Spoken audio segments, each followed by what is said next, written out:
બાળકો આજે આપણે એક નવી રમત શીખવાની છે અને આપણે શીખવાનું છે કે આપણે જમીએ છીએ કઈ રીતે, પૂજા કઈ રીતે કરીએ છીએ, બધું આપણે શીખવાનું છે. ચલ ઉર્વશી, આપણે પૂજા કઈ રીતે કરીએ છીએ? સરસ. ચલ ભૂરી, આપણે ઉભી રહે, હું કહું છું. આપણે ભગવાનની આરતી કઈ રીતે કરીએ છીએ? सरस. बेटा हम खाना कैसे खाते हैं? हाँ अच्छा, चलो. मम्मी तू स्कूल आती है ना तो बाल कैसे बनाती है? सरस. चलो.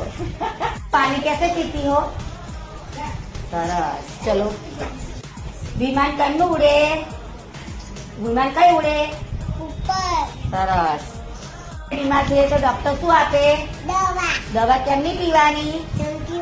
સરસ. ટેમ્પો કઈ ફરે? ટેમ્પો કઈ ફરે? રોડ પર. એનો અવાજ કેવો હોય? સરસ. બોલ કેમનો રમીએ છે? હા,